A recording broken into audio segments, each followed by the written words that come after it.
কানের তিনটি প্রধান ভাগ থাকে। একটা হচ্ছে বহির্কর্ণ, যেটা হচ্ছে যে আমরা বাইরের থেকে দেখছি, এই যে কানের, এটার নাম হচ্ছে অরিকল, হ্যাঁ, যেটা আমরা কান টানি, এটা ধরে কিন্তু টানাটানি হয়। এবং এই যে একটি শ্যাডো দেখা যাচ্ছে, এটা ম্যালিয়াস যে বোনসটা, হাড়, অর্থাৎ ম্যালিয়াসটা ঠিক পর্দার সাথে লাগা থাকে। স্যার, এটা তো একটা ইনফেকশনের কারণে কানের পর্দাটা আসলে পারফোরেশন বা ছিদ্র হয়েছে। আর কি কি কারণে স্যার আসলে কানের পর্দাটা ছিদ্র হতে পারে? এখন যদি আমি ঘরে কথা বলি, ও বাইরে থেকে বলে যে কি করছিস, আমি কিন্তু শুনতে পাইছি। যারা পর্দা প্রতিস্থাপন করেছে তাদেরকে কমপক্ষে 1 মাসের মধ্যে ইয়ারজেনিটাকে নিষেধ করি। এরপর আমরা বলি অযাচিত কানের মধ্যে কোনো কিছু দিয়ে খোঁচাখুচি করবেন না। মমলালাটে রুদ্র ভগবান চলে, রাজ রাজ টিকা দীপ্ত জয়শ্রীর বলবীর, আমি ছিল উন্নত শির। দর্শক, কান থেকে পানি পড়া, কানে কম শোনা, কানের আরও নানাবিধ সমস্যায় কম বেশি কিন্তু অনেকেই ভোগেন, কিন্তু সঠিক চিকিৎসার অভাবে তাদের আসলে ভালো হয়ে হওয়া ওঠে না। ঠিক এমনই কিছু কানের সমস্যায় আমাদের একজন সম্মানিত রোগী, যিনি দিনাজপুর নিবাসী, তিনি বহু বছর ধরে ভুগছিলেন। কানের সমস্যাগুলোর সমাধান করতে তিনি শরণাপন্ন হন ম্যালিয়াস ইএনটি স্পেশালাইজড হসপিটালে। সেখানে তার কানের সমস্যার সমাধানে কানের পর্দা প্রতিস্থাপন অপারেশনটি সম্পন্ন হয়। তিনি এখন কেমন আছেন এবং এই কানের পর্দা প্রতিস্থাপন নিয়েই আজকের আমাদের আলোচনা। দর্শক, আপনাদের সবাইকে আমন্ত্রণ জানাচ্ছি জিটিভি আয়োজিত ম্যালিয়াস ENT specialised hospital limited presents let's talk with doctor Basudeb health শোতে। আপনাদের সাথে আছি আমি ডক্টর মার্জান। দর্শক, আমাদের আজকের আলোচ্য বিষয় নিয়ে আলোচনা করবার জন্য গেস্ট এক্সপার্ট হিসেবে আছেন নাক কান গলা রোগ বিশেষজ্ঞ এবং হেডনেক সার্জন ডাক্তার বাসুদেব কুমার সাহা, সিনিয়র কনসালটেন্ট, কেন্দ্রীয় পুলিশ হাসপাতাল রাজারবাগ, চিফ কনসালটেন্ট, ম্যালিয়াস ইএনটি স্পেশালাইজড হসপিটাল লিমিটেড। চলুন দর্শক পরিচিত হই। স্যার, আপনাকে অসংখ্য স্বাগত। কেমন আছেন? অনেক ভালো আছি doctor Marjan, thank you very much to invite me. অসংখ্য ধন্যবাদ স্যার। এবং প্রিয় দর্শক, বরাবরের মতোই আমাদের বিশেষ অতিথির আসনে আছেন একজন বিশেষ মানুষ। আমাদের সাথে আছেন জনপ্রিয় আবৃত্তি শিল্পী টিটো মুন্সি। টিটো ভাই, আপনাকে অনেক অনেক স্বাগত। কেমন আছেন? না, খুব ভালো আছি। আর আজকের এই অনুষ্ঠানে আসতে পেরে তো খুব ভালো লাগছে। টিটো ভাই, একটা জিনিস আমি একটু জানতে চাই যে আপনার সুন্দর যে এই যে কি বলে চিপ, এটার রহস্যটা কি বলুন তো দেখি। বাংলাদেশ না, সারা পৃথিবীতে কি এরকম চিপস কারো আছে? আপনার কি মনে হয়, একটু শুনতে চাই। সেটা হয়েছে কি, আসলে এটা এদিক দিয়ে কমে যাচ্ছে, তো চিন্তা করলাম এদিক দিয়ে একটু যখন বাড়তি রাখলে বোধহয় খারাপ হবে না। এখন এমন একটা সমস্যা হয়েছে, এখন মানুষ মাঝখানে একটু কেটে দিয়েছিলাম। আচ্ছা আচ্ছা, ব্যাস আমাকে ক্যাম্পাসে ধরেছে, কারণ কি আপনার কোনো অধিকার নেই চুল কাটার। এখন আর এটা কাটতে পারতেছি না, বলে এটা বলে অধিকার এখন সবার। I think you are so gorgeous and identical with this. Thank you, এটা আসলে আমার জন্য ভালো লাগার ব্যাপার। এটা রেখেছিলাম আপন মনে, এখন এটা যে একটা অলংকার হয়ে যাবে এটা আসলে বুঝতে পারিনি। Thank you very much. Tito ভাই, আপনার এই যে সুন্দর চুলের পিছনে দুটো কান লুকিয়ে আছে, আমাদের খুব গুরুত্বপূর্ণ অঙ্গ। এই কানের পর্দা প্রতিস্থাপন নিয়ে কিন্তু আজকে আমরা আলোচনা করব। সেইটাই এটা গুরুত্বপূর্ণ একটা ব্যাপার সত্যি। না, নাক কান গলা আসলে আমি একজন, আমরা তো শিল্পী যারা, তারা কিন্তু আমাদের সেন্সিটিভ ব্যাপারটাই হচ্ছে চেস্ট, নাক, কান, এইগুলা, মানে এটাই তিনটে, এগুলো কিন্তু আমাদের খুব রিলেটেড। আমরা যারা শিল্পী, প্রত্যেকটা শিল্পীর এটা সমস্যা। আর আমি ওই যে আমি একটা সিওপিডি পেশেন্টও আমি আসলে আমার এটা, এবং আমাদের সঙ্গে আমার স্লিপ অ্যাপনিয়া আছে। আমার এই যে স্লিপ অ্যাপনিয়া আসলে ওইভাবে নেই, কিন্তু আমি খুব নাক ডাকার শব্দ হয় আমার। এটা নিয়ে তাহলে আরেকটা এপিসোড করা যায়। সেটাই, এটা একটা মানে খুব ইয়েতে, তো ফলে হচ্ছে আমি নাক কান গলার সঙ্গে কিন্তু আমাকে যেতেই হয়, মানে এটা। আর এটা প্রত্যেকটা মানুষেই এখন মনে বড় একটা সমস্যা। না, ভালো ডাক্তার খুব গুরুত্বপূর্ণ। এই যে এটা একটা খুব সুন্দর একটা অনুষ্ঠান, আমার মনে হয় আসলে মানুষজন এটা দিয়ে খুব উপকৃত হবে। স্যার, যেহেতু আমাদের আজকের বিষয় কানের পর্দা প্রতিস্থাপন, তার আগে একটু জানতে চাই যে বাসা বাড়ি অফিসে তো স্যার পর্দা ঝুলানো থাকে, কানের পর্দাটা আবার দেখতে কি রকম?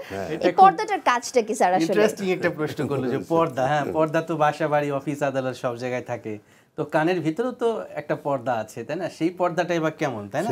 এটা আসলে আমরা বাইরে থেকে কানটা দেখি, কিন্তু পর্দাটা দেখতে পাই না।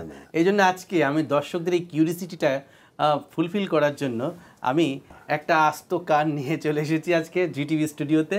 আমার মনে হয় যে আজকে এই কানের A to Z পর্দা কোথায়, তোমার যে একটি প্রশ্ন ছিল সেটাও দেখাতে পারবো। সো ভিউয়ার্স, একটু খেয়াল করুন, আমরা যে কানটি দেখি বাইরের থেকে সেটা মূলত কিন্তু এতটুকু অংশ, এটাকে বলা হয় এক্সটার্নাল পার্ট। হ্যাঁ, অর্থাৎ এক্সটার্নাল ইয়ার। কানের 3টি প্রধান ভাগ থাকে। একটা হচ্ছে বহির্কর্ণ, যেটা হচ্ছে যে আমরা বাইরের থেকে দেখছি, এই যে কানের, এটার নাম হচ্ছে অরিকল। হ্যাঁ, যেটা আমরা কান টানি, এটা ধরে কিন্তু টানাটানি হয়, বলে কান টানলে মাথা আসে, এই সেই কান। হ্যাঁ, এবং এর সাথে একটি নল থাকে, এই যে নল পর্যন্ত, এটার নাম হচ্ছে এক্সটার্নাল অডিটরি ক্যানেল। কানটা আসলে আমরা বাইরের থেকে এতটুকু দেখলেও কানের দৈর্ঘ্যটা যদি আমি বলি, এখান থেকে শুরু এই পর্যন্ত, হ্যাঁ, তার একটা পার্ট থাকে বাইরে, আর বাকি ম্যাক্সিমাম পার্টটা কিন্তু আপনার মাথার খুলির মধ্যে। হ্যাঁ, তো এই যে খেয়াল করুন যে কানের নলটা, আমার মনে হয় যে জিটিভির ক্যামেরা দিয়ে এটা ফোকাস করে আমরা খুব সুন্দর করে দেখাতে পারছি। তো এই যে বহির্কর্ণ এবং অন্তঃকর্ণ, এর মাঝখানে একটি ব্যারিয়ার রয়েছে একটি পর্দা দিয়ে, এটাই মূলত কানের পর্দা। এই যে খেয়াল করুন, আমি একটু নাড়িয়ে দেখাচ্ছি যে পর্দা। হ্যাঁ, ওইটা কি মুভ করে? হ্যাঁ, ডেফিনেটলি পর্দার কাজ হচ্ছে কাঁপানো।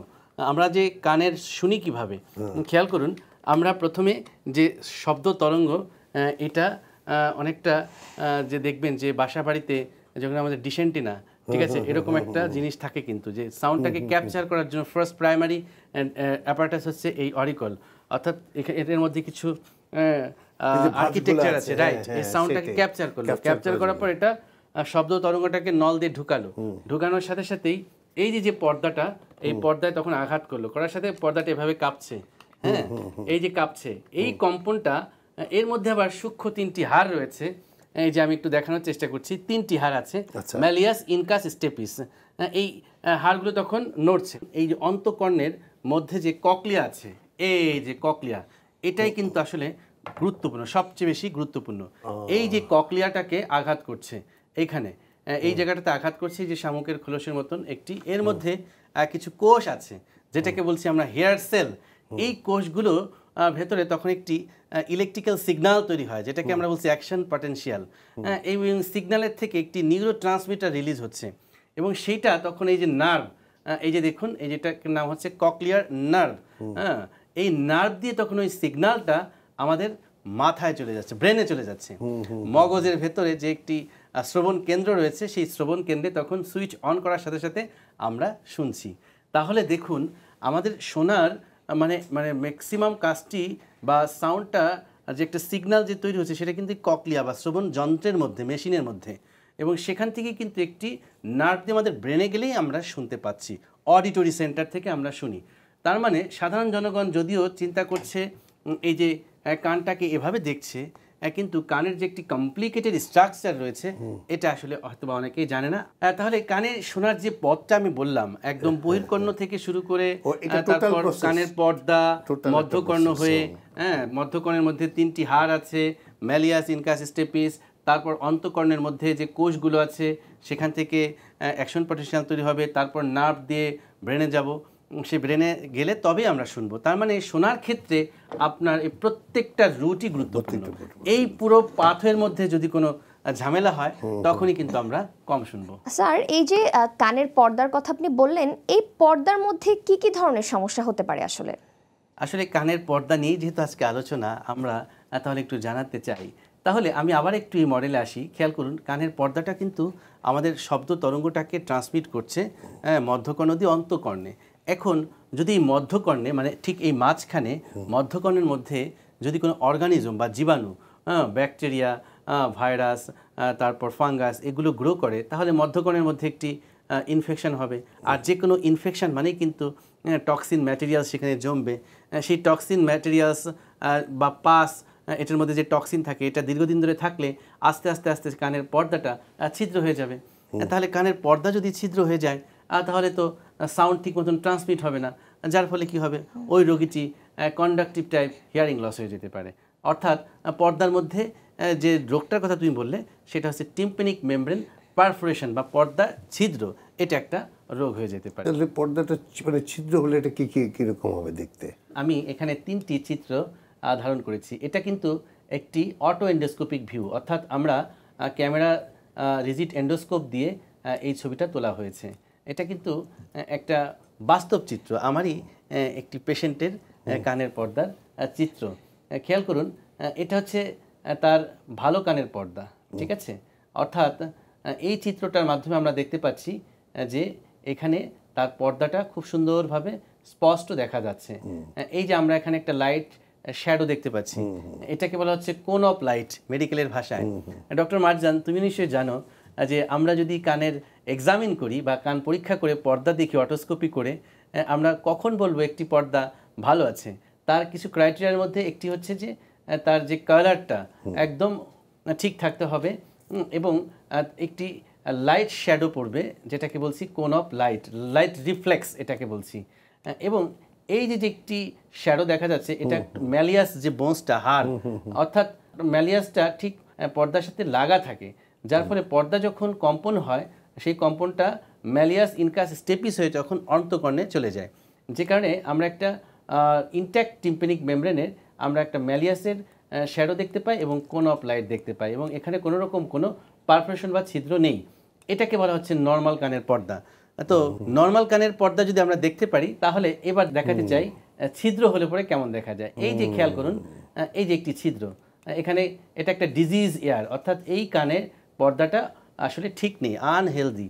এর কারণটা কি আপনি খেয়াল করুন, এখানে কোনো লাইট রিফ্লেক্স নেই, আছে এরকম কোনো রিফ্লেক্স কিন্তু নেই, এবং মাঝখানের এই যে এই জায়গাটাতে একটা ছিদ্র খেয়াল করা যাচ্ছে, এবং এই ছিদ্রটা হয়েছে কিন্তু মধ্যকর্ণের প্রদাহের কারণে, যেটাকে আমরা বলছি ক্রনিক অর্টাইটিস মিডিয়ার একটি স্টেজে যে কানের পর্দা ছিদ্র হয়ে যাবে। এবং এই যে একটু সাদা সাদা দেখা যাচ্ছে, এগুলোকে বলা হয় টিম্প্যানোস্ক্লেরোসিস। এটা একটা আনহেলদি কন্ডিশন। তো এই পর্দার ছিদ্রটা শুরুতে ছোট থাকে এবং সময়ের সাথে সাথে কিন্তু এটি বড় হয়ে যায়। আমরা যদি এটাকে বলি, এটা একটা মিডিয়াম সাইজ সেন্ট্রাল পারফোরেশন। আর যদি আমরা এই পর্দাটা দেখি, তাহলে দেখা যাচ্ছে যে পর্দা বলা যাচ্ছে প্রায় 98%ই নেই, তাই না? অর্থাৎ প্রায় এটা নিয়ার টোটাল পারফোরেশন বা লার্জ সাইজ সেন্ট্রাল পারফোরেশন, অর্থাৎ এটার পর্দাটা নাই বললেই চলে। তাহলে নিশ্চয়ই আপনি খেয়াল করেছেন একটি নর্মাল পর্দা দেখতে কেমন এবং কানের পর্দা যখন ছিদ্র হয় সেটি দেখতে কেমন। আচ্ছা, আজকে আমি একটু প্রশ্ন করি, এটা কি মানে পেন করে না তখন এটা এই অবস্থা হলে কানটা? আচ্ছা আচ্ছা, মানে ফুটা হলে পেন হবে কি? পেন তো করবে না এই জায়গাটা, এটার মধ্যে কতটুকু মানে? আচ্ছা আচ্ছা, অর্থাৎ যে সুস্থ, অর্থাৎ তার তো কানের পর্দা একদম 100% ঠিক থাকবে, তার তো কোনো রকম কোনো সিমটম থাকবে না। আর যাদের কানের মধ্যে ইনফেকশন হয়ে ইনফেকশন পরবর্তী এরকম ফোঁটা হয়ে যায়, তাদের কিছু উপসর্গ দেখা দেয়। তার ফার্স্ট উপসর্গটা হচ্ছে যে কান দিয়ে পুষ পানি ঝরবে, হ্যাঁ, কানের মধ্যে চুলকাবে, এবং আপনি যে ব্যথার কথা বলেন, অ্যাকুট কন্ডিশনে কান ব্যথাও করতে পারে। অর্থাৎ যখন একটি নতুন ব্যাকটেরিয়া ওখানে গ্রো করবে, একটা ইনফ্লামেশন চলবে, একটা ডিসচার্জ অবস্থায়, তখন কিন্তু কানটা ব্যথা করবে, কান ভারী হয়ে যাবে, কান মনে হবে তালা লেগে আছে, কান আটকে আছে, আটকা ভাব অনুভব হবে, এবং কানের মধ্যে অনেক ক্ষেত্রে হরেক রকমের শব্দ অনুভূত হতে পারে, যে কন্ডিশনটাকে আমরা বলছি টিনিটাস। অর্থাৎ এইরকম ক্রনিক অর্টাইটিস মিডিয়ার রোগীদের সাধারণত সিমটমগুলো এগুলোই হয়ে থাকে। আচ্ছা আচ্ছা স্যার, আসলে মানে এই চিত্রটা দেখতে কিন্তু যথেষ্ট ভয়ঙ্কর। জনসাধারণের মনে আসলে একটা ভীতির সঞ্চার হবে, কিন্তু শেষ পর্যন্ত সমাধান জানলে নিশ্চয়ই আশ্বস্ত হবে। স্যার, এটা তো একটা ইনফেকশনের কারণে কানের পর্দাটা আসলে পারফোরেশন বা ছিদ্র হয়েছে। আর কি কি কারণে স্যার আসলে কানের পর্দাটা ছিদ্র হতে পারে? আর একটা হচ্ছে যে ট্রমাটিক পারফোরেশন, অর্থাৎ আঘাতের ফলে কিন্তু আপনার কানের পর্দা ছিঁড়ে যেতে পারে। আবার সাউন্ড ট্রমা, সাউন্ড অতিরিক্ত মাত্রায় যদি আপনার সাউন্ড আপনার কানে আসে, পর্দাটা ফেটে যেতে পারে। ঠিক আছে, যদি সাউন্ড গ্রেনেড হামলায় কিন্তু অনেকের পর্দা পুরো ছিঁড়ে গিয়েছে, এরকম ঘটনাও কিন্তু আছে, বা ফেটে গিয়েছে। তো তার মানে কী হলো, যে একটা আঘাত। এবং হরহামেশায় যে ঘটনাটাগুলো ঘটে, খেয়াল করবেন যে একজন রেগে গেল, দিল একটি থাপ্পড়, দিল একদম কান বরাবর, কানের বলে যে এক থাপ্পড় দিয়ে তোর কানের তালা ফাটাই দেবো। এই যে একটি গ্রামীণ একটা ভাষা আছে, আসলে কিন্তু কানের পর্দা ফাটাই দেবো, এই কথাটাই বলে গ্রামে, এটা বলে না, থাপ্পড় দিয়ে তোর কানের পর্দা, আবার এক ঘুষি দিয়ে দাঁত 32টা ফেলাই দেবো, মানে ইংরেজি একটা গ্রামীণ ভাষা। দেখুন, এরকম ঝগড়াঝাটির মধ্যে কিন্তু হরহামেশা এই ঘটনাটা ঘটে। আবার একটু খুনসুটি মান অভিমান হলো, দেখা গেল যে রাগে স্বামী তার স্ত্রীর কানে আঘাত করে, বা স্ত্রী, এরকম ঘটনা কিন্তু প্রায় ঘটে। ডক্টর মারজান, কিছুদিন আগে আমার চেম্বারে একজন ভদ্র মহিলা এসে বলছে, স্যার আমি তো হঠাৎ করে কানে শুনতে পাচ্ছি না, কান প্রচণ্ড ব্যথা। তো আমি তার কানটা পরীক্ষা করে দেখলাম তার কানের পর্দা ফেটে গেছে, ট্রমাটিক পারফোরেশন। তো আমি তাকে জিজ্ঞেস করলাম যে আপনার তো কানের পর্দা ছিদ্র, তো এটা কিভাবে হলো? তো স্ত্রী আমাকে বলল, স্যার আমি ওই কল থেকে পানি আনতে গিয়েছিলাম, কল চাপ দিতে যে আমি পড়ে গিয়েছিলাম, তো সেজন্য আমার পর্দাটা ফেটে গেছে। তো আমি দেখলাম যে উনি তো আসলে লুকানোর চেষ্টা করছে, মানে স্ত্রী তার স্বামীর মান সম্মানটার রক্ষার্থে তিনি একটি ফেক স্টোরি আমার কাছে দাঁড় করালো। কিন্তু আমরা যারা ইএনটি সার্জন আমরা তো বুঝতে পারি যে কিভাবে পর্দাটা হরহামেশায় ছিদ্র হতে পারে বা ফেটে যেতে পারে। পড়ে গেলে তো আসলে ওইভাবে কানের পর্দা ফাটা এটা কিন্তু ভেরি আনলাইক, এটা লাইক কোনো ঘটনা না বা কমন কোনো ঘটনা না। তো আমি তখন বললাম আপনি একটু সত্যি কথা বলুন, এটা তো আসলে পড়ে যে এভাবে ফেটে যাওয়ার কথা না। তখন সঙ্গে সঙ্গেই তার পাশে থাকা হাজব্যান্ড বলবো স্যার আসলে আমার সরি টু সে, ও আসলে আমাকে বাঁচানোর জন্য কথাটা বললো, আসলে আমাদের মধ্যে একটু অমিল হচ্ছিল কথা, আমি আসলে রাগের বশত ওর কান বরাবর একটি থাপ্পড় দিয়েছিলাম, তারপর থেকে হয়তো এই ঘটনাটা ঘটছে। এটা বলে আসলে হাজব্যান্ড অঝরে কাঁদতেছিলেন যে যদি স্যার সম্ভব হয় আপনি আমার কানের পর্দাটা আমার স্ত্রীকে লাগিয়ে দেন। তখনই আমার কাছে মনে হলো যে আসলে মানুষ এই যে রাগের বশবর্তী হয়ে কানে থাপ্পড় দেয় এটার ফল যে কি হতে পারে সেটা কিন্তু সে জানে না। কিন্তু যদি আমরা দেখাতে পারি যে আঘাতের ফলেও পর্দা ফেটে যেতে পারে এবং এর ফলে একজন মানুষ চিরতরে শ্রবণ ক্ষমতা হারিয়েও ফেলতে পারে এবং সে খুব অনুশোচনাবোধ তার মধ্যে কাজ করলো, আজীবনের একটি অনুশোচনাবোধ। এই জন্য আমি বলতে চাই টিটু ভাই যে এই আলোচনার মধ্য থেকে ভুলেও কেউ কখনো রাগের বশবর্তী হয়ে কানে আঘাত করবে না, কারণ এই আঘাতের ফলেও কিন্তু ডক্টর মারজান তুমি যে প্রশ্নটি করেছিলে যে আর কিভাবে কানের পর্দা লিক হতে পারে, এই আঘাতের ফলেও কিন্তু কানের পর্দা ছিঁড়ে যেতে পারে। এরপর আর একটা ঘটনা বলি, যত্রতত্র আমাদের কানের মধ্যে যখন চুলকায় তখন কিন্তু আমরা আরামে বিভিন্ন কিছু কানের মধ্যে ঢুকাই, তাই না? হ্যাঁ, আমরা কটন বার ঢুকাই হরহামেশায়, অনেকে গ্রামগঞ্জে পাখির পালক দিয়ে কান চুলকায়, ঠিক আছে না? অনেকে ম্যাচের কাঠি চাবি ঢুকিয়ে দেয়, চাবিও ঢুকায়, ময়লা জমে না, ময়লাগুলো বের করে দেয়। তো এইগুলো ঢুকাতে যেয়ে কিন্তু আলটিমেটলি পর্দা ফুটা হয়ে যেতে পারে। আমি কিছুদিন আগে তো আমার চেম্বারে বাস্তব ঘটনা বলছি, একজন স্টুডেন্ট তার কান চুলকাচ্ছে, সে চশমাটা বের করে চশমা ডান্ডি দিয়ে যখন কানটা চুলকাচ্ছিল এটা অসাবধানতাবশত একটু লেগে গেল আর তার কানের পর্দাটা ছিদ্র হয়ে গেল। আবার কিছুদিন আগে আমার চেম্বারে আর একটা রোগী এসেছে, স্যার আমার মনে হয় কপালটাই খারাপ, কি যে আমি কান চুলকাচ্ছি কটন বার দিয়ে, আমার মেয়ে এসে আমার কোলে আসলো দৌড়ে, তা আঘাত লেগে ওর আঘাতে এই যে কটন বারটা আমি আর কন্ট্রোল করতে পারলাম আর ডাইরেক্ট আমার কানে হিট হয়ে গেল, তার কানের পর্দাটা ছিদ্র হয়ে গেল। এভাবে নানাবিধ কারণে কানের পর্দা ছিদ্র হতে পারে। আচ্ছা, আমি একটা জিনিস জানতে চাই, এই যে ছিঁড়ে যখন যাচ্ছে, এই যে সিচুয়েশন যেটা দেখছি আমরা, এটা হলে কি এই অবস্থা কি সারা জীবনই ওর বহন করতে হবে? এটার কোনো কি প্রতিকার নেই? এটা কিভাবে এটা প্রতিকারটা করেন আপনি? যদি আঘাতের ফলে এরকম ছিঁড়ে যায় অ্যাক্সিডেন্টাল, সেক্ষেত্রে কিন্তু এটা 3 থেকে 4 সপ্তাহের মধ্যে জোড়া লেগে যেতে পারে এবং এই সম্ভাবনাটা অনেক বেশি। তবে এই যে ছিঁড়ে গেল এর ফাঁকে যদি কোনো জীবাণু ঢুকে যায় তাহলে তো আবার ইনফেকশন করে ফেলবে, অর্থাৎ traumatic perforation followed by secondary infection, সেক্ষেত্রে কিন্তু আর জোড়া নেবে না। অর্থাৎ ইনফেকশন জনিত কারণে যদি এরকম ছিদ্র হয় সেটা সাধারণত জোড়া নেয় না। তবে তাই বলে কিন্তু আবার হতাশ হওয়ারও কোনো কারণ নেই, কারণ এরকম ছিদ্রযুক্ত পর্দাটাকে কিন্তু আমরা যারা ইএনটি সার্জন রয়েছি তারা আবার রিপেয়ার করে দিতে পারি। এবং রিপেয়ারটা কিভাবে করি এবং কিভাবে এই ধরনের ছিদ্রযুক্ত পর্দা আবার পরিপূর্ণ হয়ে যায় সেটা আমি একটি বাস্তব চিত্র থেকে দেখাতে চাই। আর এই নিয়ে রয়েছে আমার একটি special segment, patients follow up in house.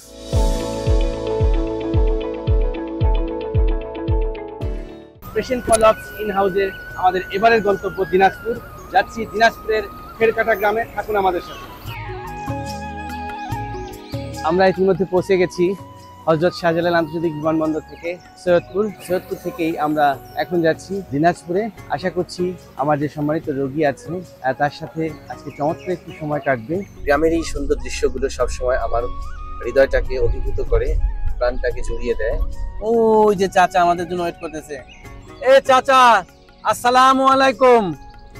এই যে চাচা এতক্ষণ ধরে অপেক্ষা করছিলেন আমাদের জন্য, তিনি এখন আমাদেরকে গাইড করে নিয়ে যাচ্ছে। দেখতে পাচ্ছি শেষ পর্যন্ত আমার আম্মারে। ওয়ালাইকুম আসসালাম আম্মা জান, ভালো আছেন? এই যে আমরা এই খেরকাটি গ্রামেও যথারীতি আবার কিছু মাটির ঘর খেয়াল করছি। এই যে চলে এসেছি আমরা। এটা মূলত ম্যালিয়াস পরিবারের এক ভালোবাসার আয়োজন। তারা যে এত কষ্ট করে যায় সেই কষ্টটাকে কিছুটা উপলব্ধি করার জন্য তাদের বাড়িতে আমি আসা শুরু করেছি। চাচি, আপনি কি আমাকে একটু বলবেন আপনার কানে কি কি সমস্যা হতো এবং কতদিন ধরে আপনি এই সমস্যায় ভুগছিলেন? বুঝাতে কি যে আমার সমস্যা মানে কানের পানি বাইর হয়, ব্যথা করে, কান চুলকে, কানের ভোগ শব্দ হয়, আবার মনে করেন যে কানে শুনেও কম পাই, এটা সমস্যা। তারপরে রংপুরে চিকিৎসাপাতি করছি, তারপরে সিরাজগঞ্জে চিকিৎসা করছি, তারপরে হয় না। আমার কাছে এসে তিনি বর্ণনা করেছিলেন তার দুঃখের কথা, তার কষ্টের কথা। আমি তখন তার কানটা পরীক্ষা নিরীক্ষা করি, দেখি তার দুটি কানের পর্দায় ছিদ্র, এই দুটো হচ্ছে ডান পাশ, এই দুটো হচ্ছে বাম পাশ। এই বিষয়গুলো দেখে প্রথমে সিদ্ধান্ত নিই তার অপারেশন করা। এই জায়গা দিয়ে আমরা ইনসিশন দিয়ে ঢুকেছিলাম, এই চামড়ার নিচ থেকে আমরা পর্দা নিয়েছিলাম, পর্দা নিয়ে সেটাকে রিপ্লেস করেছি। এরপর ডান কানের সফল অস্ত্রোপচার করার পর তিনি বাম কানেরও পর্দা প্রতিস্থাপন করার জন্য আমার চেম্বারে যথারীতি আসে। আমরা ব্যাক টু ব্যাক দুটি অপারেশন সম্পন্ন করেছি এবং এপাশেও আমরা দেখতে পাচ্ছি যে তার কানের পর্দাটি অত্যন্ত চমৎকারভাবে সেট হয়ে গেছে। ওয়াও! আসলে এখন যদি আমি অটো এন্ডোস্কোপি প্রসিডিউর করতাম তাহলে হয়তো আপনারাও নিজেরাও দেখতে পারতেন। তবে কিছুদিন আগে তিনি একটি ফলো আপে আমার কাছে এসেছিলেন। আগে এখানে একটা ছিদ্র ছিল, হ্যাঁ, এখন কি এখানে কোনো ছিদ্র আছে? আমি একটু আপনার কাছে জানতে চাই, অপারেশনের আগে এবং পরে নিজের মধ্যে আপনি কি কি পরিবর্তন খেয়াল করছেন? ভালো ভালো ভালো পরিবর্তন। এক কথায় ভালো। আচ্ছা, এখন কি চাচি আপনার কথার তো উত্তর দেয় না পয়েন্টে পয়েন্টে? কথা জিজ্ঞেস করার সঙ্গে সঙ্গে উত্তর পাওয়া যায়, উত্তর দিতে পারে, সমস্যা হয় না।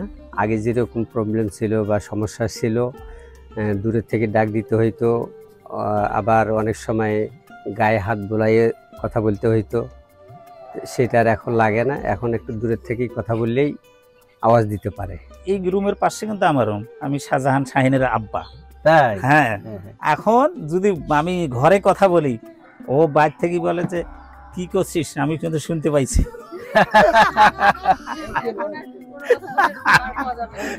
বাইরে থেকে বলে যে নানা কি বললি, আমি শুনতে পাইছি। আচ্ছা আচ্ছা, ভেতর থেকে একটা বিশাল ব্যাপার, বিশাল ব্যাপার। সুখ এবং শান্তি তে ভরে উঠুক চাচা চাচির জীবন, সেটাই আমি সর্বদা কামনা করি। আজকে চাচি আম্মা সুস্থ হয়ে শুনতে পাচ্ছে, কানের যন্ত্রণা থেকে মুক্তি পেয়েছে, এর চাইতে বড় শান্তি আমার মনে হয় পৃথিবীতে আর হতে পারে না। সুন্দর, এটা আসলে খুব চমৎকার। কিন্তু আবার একটা এখানে যে কানের যখন এই যে পর্দাটা করছে, এটা কি কিনতে হয় নাকি কিভাবে, মানে এটা কোথা থেকে এটা? ডক্টর মারজান, এই প্রশ্নের প্রশ্নটা স্যার অনেক বেশি এসেছে, পর্দাটা কি বিদেশ থেকে আনতে হবে নাকি অনেকে আমাকে বলে। সেদিন তো এক রোগী বলেই ফেললো যে ডক্টর, যেহেতু পর্দা লাগাতে হবে তাহলে আপনি আমাকে ওই বাদুড়ের পর্দাটা লাগিয়ে দেন। আমি বললাম ঠিক কেন? যে বাদুড় তো অনেক সূক্ষ্মভাবে শুনতে পারে। আসলে এটা নিয়ে একটি ধূম্রজাল রয়েছে। তো সেক্ষেত্রে আমি একটু বলতে চাই যে পর্দা আমরা আসলে কিভাবে লাগাই, এটা আসলে কোনো জায়গা থেকে কিনতেও হয় না বা এটা কোনো কিছুর সাথে সেটও করা লাগে না। আলটিমেটলি পর্দা প্রতিস্থাপন প্রক্রিয়াটা পুরোটাই আমরা করি একটি বিশেষ মাধ্যমে, যেটির নাম হচ্ছে টিম্প্যানোপ্লাস্টি আমরা বলছি। আমরা একটু ভিডিওর মাধ্যমে দেখাই, তাহলে আমার মনে হয় জনগণ বা সাধারণ জনগণ এটা বুঝতে পারবে। এই যে খেয়াল করুন, আমরা যে কানের পর্দা দেখতে পাচ্ছি, হ্যাঁ, এই পর্দাটা যখন ছিদ্র হয়ে যায় আমরা পরীক্ষা নিরীক্ষা করি, তখন আমরা পর্দা প্রতিস্থাপনের সিদ্ধান্ত নিই। এই কানের গোড়া দিয়ে একটি চিকন লাইন তৈরি করি। লাইন তৈরি করার পর সেখানে আমরা ঠিক কানের উপরে এই জায়গা থেকে আমরা একটি গ্রাফট নেই, গ্রাফটটাকে প্রসেস করি, এটাকে বলছে টেম্পোরারি স্পাশা গ্রাফট। এই গ্রাফটটা মূলত আমরা তখন প্লেস করছি এই যে পর্দা ছিদ্রের পেছনে। প্লেস করার পর আমরা বাইরে এবং ভেতরে কিছু জেল ফোম দিই। এই জেল ফোমগুলো দেওয়ার পর এই যে একটা জেল ফোম দিলাম, এই জেল ফোম দিলাম এবং আলটিমেটলি আবার এটা আমরা ক্লোজ করে দিলাম। ক্লোজ করার পর আলটিমেটলি আমরা যে সুচার ব্যবহার করি কানের চামড়ার নিচ দিয়ে, এটা সাধারণত 6 মাস থেকে 1 বছর পর কেউ বুঝতেও পারবে না যে তার কানের পেছনে কোনো সার্জারি করা হয়েছে। অর্থাৎ এই পর্দা আপনাকে কোথাও থেকে কিনতে হলো না। এটা আমরা মূলত এখানে যে চিকনটা লাইন তৈরি করেছিলাম, লাইন দিয়ে আমরা এই টেম্পোরাল রিজনে ভেতর দিয়ে একটি সুড়ঙ্গ পথ তৈরি করে চলে যাই। তখন এই চামড়ার নিচ থেকে ওই গ্রাফটাকে তুলি, তোলার পর যেইখানে ছিদ্র ঠিক তার তলদেশে এটাকে প্রতিস্থাপন করি এবং যে পর্দাটি ছিদ্র ছিল তার যে মার্জিনটা আমরা আগে ক্লিয়ার করি, সেই মার্জিন থেকে নতুন কোষ গজায় এবং যেই কোষগুলো ওই যে আমি গ্রাফটা রাখলাম সেটার উপরে প্রতিস্থাপিত হয়। এবং এই কোষগুলোই একটা পর্যায়ে যে গ্রাফটের সাথে মিশে যে একাকার হয়ে একটি নতুন পর্দা তৈরি হয়। অর্থাৎ আপনার নিজের দেহ থেকেই কিন্তু পর্দাটি তৈরি হলো। কিন্তু এটার জন্য কি ওই যে শুধু কাটা হচ্ছে কি পিছন দিকেই নাকি না না মানে ওটা আনার জন্য অন্য দিকেও কাটতে হচ্ছে? আচ্ছা, এইটা নিয়ে অবশ্যই কয়েকটি পদ্ধতি রয়েছে। আমরা যদি এন্ডোস্কোপিক পদ্ধতিতে করি, পার মেটাল, অর্থাৎ সেটা কানের ভেতর দিয়েও একটা প্রসেস আছে, আবার এক্সটার্নাল যে অ্যাপ্রোচ যেটাকে বলছি পোস্ট অরিকুলার অ্যাপ্রোচ, দুই অ্যাপ্রোচেই করা যায়। এটা আমরা সাধারণত পেশেন্ট সিলেক্ট করে থাকি, কার কোন অ্যাপ্রোচে করলে ভালো হবে সেটা বিবেচনা করে আমরা সিদ্ধান্ত নিয়ে থাকি। পর্দাটা এইটা যে আনি আমরা, এটা কোথা থেকে আনি? এই যে খেয়াল করুন, আমি ঠিক কানের গোড়ায় এই যে ইনসিশন দিলাম, দেওয়ার পর এই যে একটি মার্ক করেছি, এই নিচ থেকে চামড়া নিচ থেকে আমরা এই জিনিসটা তুললাম। একদম ডিমের খোসা ছাড়ানোর পর একটি পাতলা আবরণ থাকে, সেই আবরণটা আমরা মূলত ব্যবহার করছি কিভাবে? এই যে কানের পর্দা যে ছিদ্র যে জায়গাটা, সেটা এই যে ভিতর দিয়ে ঢুকানোর চেষ্টা করছি, যে খেয়াল করুন, ঢুকিয়ে এই পিছনে আনবো এবং পেছনে যে অলরেডি আমি বসালাম, বসানোর পর এই গ্রাফটের উপরেই কিন্তু এই চারপাশের যে মার্জিন থেকে আবার নতুন কোষ তৈরি হবে।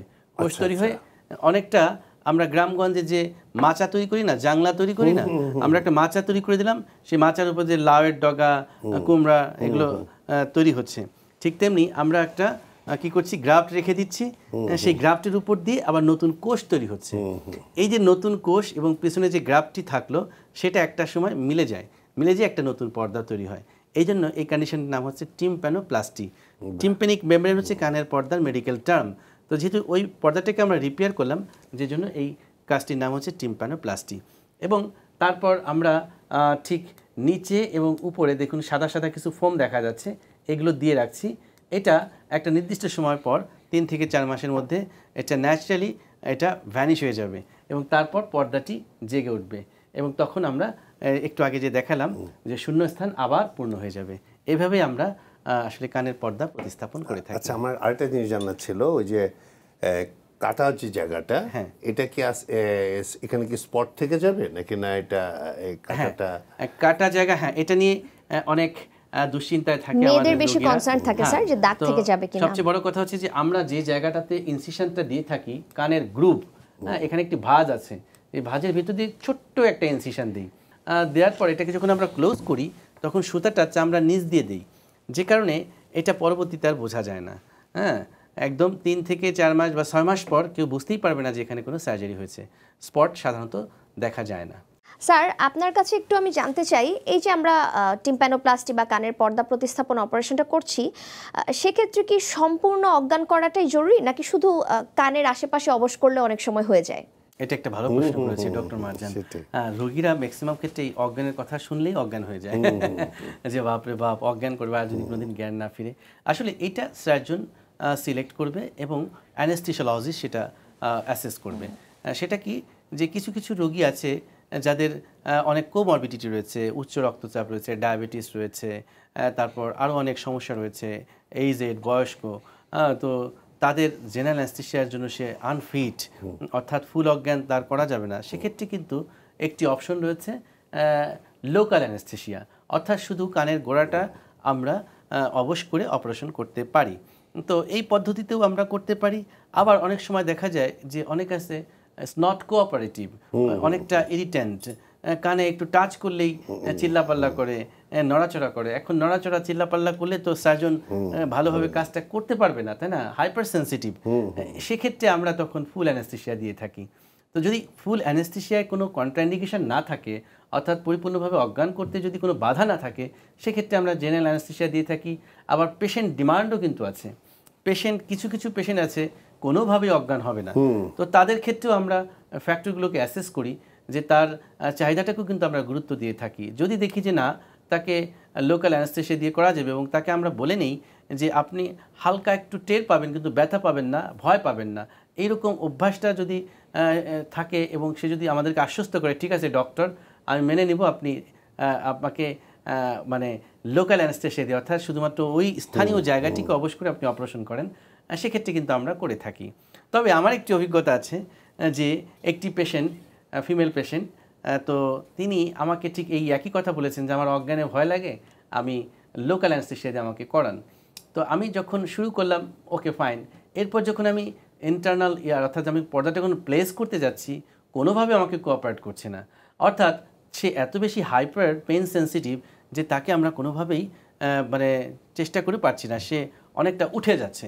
তো আমি যদি অপারেশনের সময় সূক্ষ্ম কাজ, তো আমাকে মাইক্রোস্কোপে চোখ রেখে অপারেশনটি করতে হয়, তো এই জায়গাটিতে যদি আমি সামান্য একটু নড়ি তাহলে কিন্তু আসলে আমি পর্দাটা বসাতে পারবো না।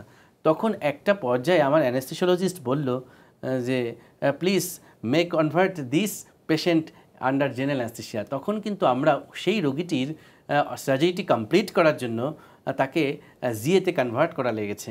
আমরা লোকাল অ্যানেস্থেসিয়াতে কী করি যে তার স্থানীয় জায়গাটা অবশ করি এবং তাকে ঘুম পাড়িয়ে দিই।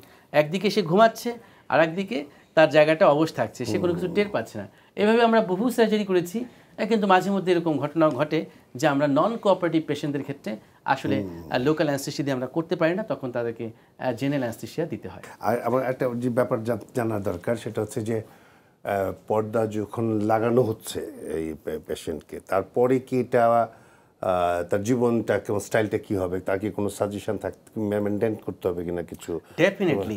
বলেন না একটা কথা আছে যে স্বাধীনতা অর্জনের চাইতে স্বাধীনতা রক্ষা করা আরও বেশি কঠিন। এই যে আমরা এত কষ্ট করে একটি পর্দা প্রতিস্থাপন করলাম, সেটা যদি রোগী সতর্ক না থাকে, যত্ন না নেয়, সেটা কিন্তু আবার নষ্ট হয়ে যেতে পারে।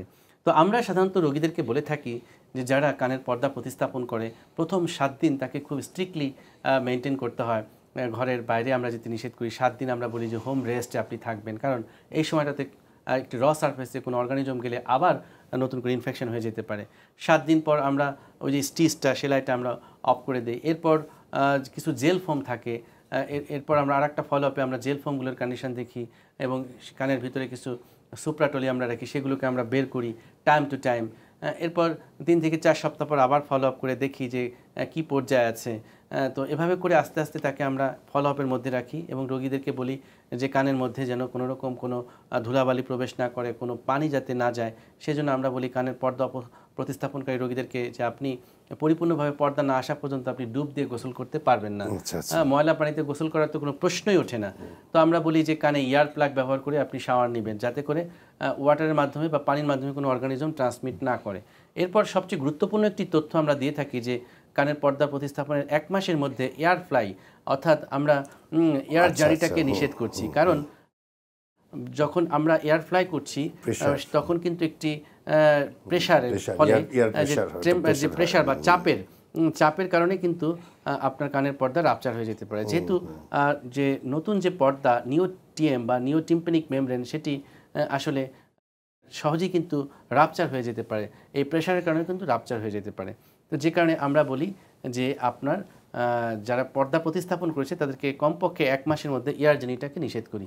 এরপর আমরা বলি অযাচিত কানের মধ্যে কোনো কিছু দিয়ে খোঁচাখুচি করবেন না। যতই আপনার কান চুলকাক, আপনি বাইরের কোনো ফরেন বডি কানের মধ্যে ঢুকাবেন না। এই জিনিসগুলো মেনে চলতে বলি।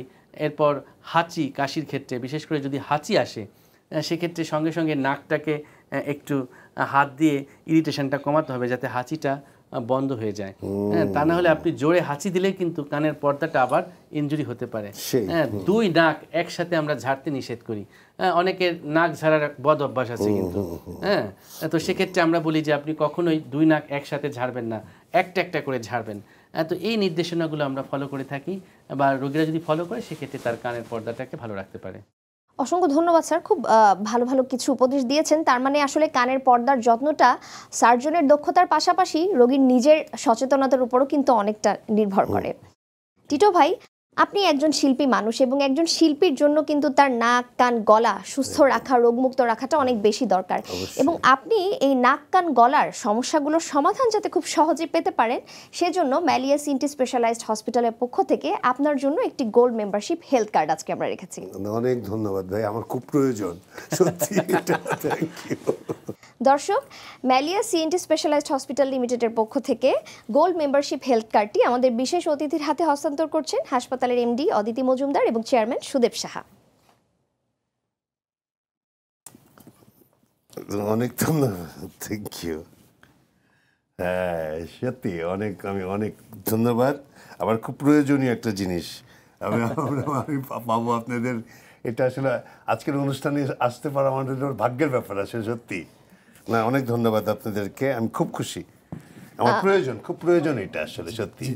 এবং আপনি জেনে আরো খুশি হবেন যে Malias ENT specialised hospital limited এই যে গোল্ড কার্ডটি আপনাকে দিল, এই কার্ডের বিনিময়ে আপনি এবং আপনার পরিবারের সকল সদস্য ম্যালিয়াস হসপিটাল থেকে বিভিন্ন ধরনের সুযোগ সুবিধা পাবেন এবং জরুরি স্বাস্থ্যসেবা পেয়ে যাবেন। আমাদের chief consultant doctor Basudeb Kumar সাহার ফ্রি কনসালটেন্সিও আপনি পেয়ে যাবেন এই কার্ডের মাধ্যমে। এবং আমরা চেষ্টা করব আমাদের আমাদের হসপিটালের যে বিভিন্ন ধরনের সার্ভিস আছে এই সকল সার্ভিস থেকেও আপনাদের স্পেশাল ওয়েভার দেওয়া হবে। বাহ, থ্যাংক ইউ। টিটো ভাই, আপনাকে অসংখ্য ধন্যবাদ। আপনি এত ব্যস্ত থাকেন আপনার পেশাগত কারণে, তারপরেও যে আমাদেরকে আজকে সময় দিয়েছেন, একটু জানতে চাইবো আপনার কেমন লেগেছে আজকের আয়োজনটি? খুব ভালো, মানে এটা বলবো আসলে ভাষায় প্রকাশ করাটা খুব টাফ। কারণ ঘটনা হচ্ছে যে আমরা তো আসলে শিল্পীদেরকে আমরা এই নাক কান গলা এই তিনটা তো খুব বেশি আমাদের প্রয়োজন। আর সেখানে আজকে মানে এইরকম একটা আয়োজন, এবং আমার মনে হলো যে একটা আসলে মানে মেঘনা চাইতে বৃষ্টির অবস্থা আর কি। আমি আমার চাওয়ার আগেই যেন পেয়ে গেলাম। এবং আজকে এই যে আমার কানের এটা, আমার কিন্তু একটা প্রশ্ন ছিল, আমার এটা কিভাবে হয় না হয়, এটা একটা কোনোখান থেকে কিন্তু আমি বলতেও পারিনি এটা যে পর্দা ফাটার ব্যাপারটা কি, এটা বললে তারও উল্টো হতে পারে।